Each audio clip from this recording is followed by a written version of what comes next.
Clint Eastwood, prix Lumière en 2009, a dit « La beauté du cinéma, c'est de pouvoir tenter quelque chose de différent ». Bienvenue sur We Love Cinéma, spécial Lumière.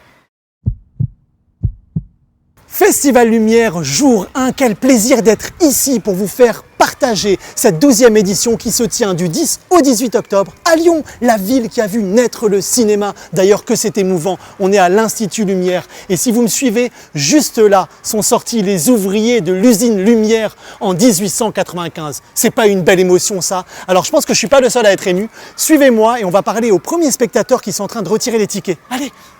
Je trouve cool que la ville continue à essayer d'investir et de faire un festival d'envergure internationale, parce qu'on a quand même des sacrés invités ou des sacrés films qui sont diffusés chaque année.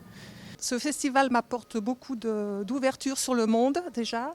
Moi je suis un dingo du cinéma classique hollywoodien des années 40, 50 et 30 évidemment, et puis le cinéma muet également. En tant qu'étudiante en cinéma à Lyon, ici, c'est un passage obligé de venir ici dans les lieux mêmes où les films ont été tournés. Chaque séance, c'est vraiment des émotions différentes les unes des autres. Je trouve ça assez émouvant de continuer à faire ça plus d'un siècle après la création du média ici, quoi. On repart avec des beaux souvenirs et plein de belles choses dans sa tête. Et voilà. Donnons à présent la parole à Thierry Frémaux, le délégué général du Festival Lumière, qui va nous raconter ce qui fait le sel de cette manifestation. C'est parti. Derrière moi, il y avait l'usine Lumière. Et à côté, il y avait une rue qui s'appelle la rue Saint-Victor, le chemin Saint-Victor. Et c'est devenu la rue du premier film parce que c'est là que Louis Lumière, la première fois, c'était en mars 1895, a posé sa caméra pour tourner ce qui est le premier film du cinématographe. Puis à titre personnel, moi je suis ici depuis presque toujours. J'étais jeune cinéphile, le château était fermé. Et un jour, Bertrand Tavernier a surgi en me disant « mais il faut faire quelque chose de cet endroit ». Et je lui ai dit « je peux aider, je peux être bénévole ». Il m'a dit « bah oui, on est tout seul ». Et je suis rentré comme bénévole, j'étais étudiant.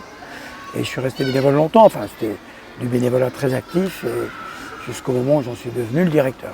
Et si on le faisait, c'est pour les artistes, pour les auteurs, pour l'histoire du cinéma, pour le public, pour les journalistes. Et ça donne une énergie très forte.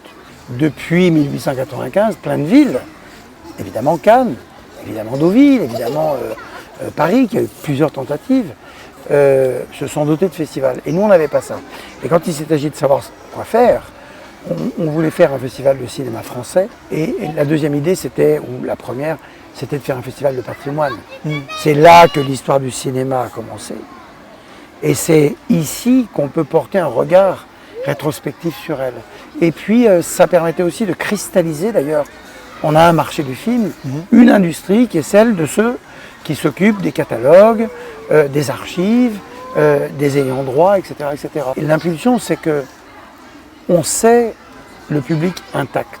Les gens sont gourmands, ils aiment le cinéma. Et puis l'autre étincelle, ça a été Clint Eastwood, parce qu'on voulait faire ce prix Lumière pour remettre ici même à quelqu'un, pour l'ensemble de son œuvre, un prix qui n'existe pas ailleurs, parce qu'au fond, une Palme d'Or, un Oscar, c'est constamment pour un film de l'année, quoi. Et nous, on aime bien l'admiration. C'est des choses très, très belles qui nous sont arrivées. Et maintenant, c'est presque des devoirs que nous avons, plus que des droits. Le cinéma sert toujours de prétexte, parce que c'est toujours sympa qu'on parle de cinéma. Évidemment que le cinéma, cette année, est extraordinairement impacté par cette crise épidémique. Mais qui s'en étonne? Et on ne va pas tout à coup lever les bras au ciel en disant, vous savez quoi, c'est normal. Enfin, je vois pas ce qu'il y a d'étonnant. Je ne vois pas non plus ce qu'il y a d'étonnant que des producteurs, des distributeurs, avec des films sur les bras qui ne peuvent pas sortir. Les salles sont fermées en Angleterre, les salles sont fermées aux États-Unis. Ils se posent de vraies questions, qui sont des questions économiques, pour ne pas aggraver leur propre situation.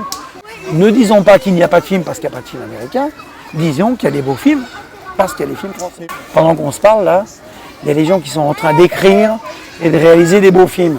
C'est des films qu'on verra l'année prochaine. Eh bien, il faut se féliciter que ces films-là se fassent. Et l'année prochaine, on se retrouvera tous pour les voir.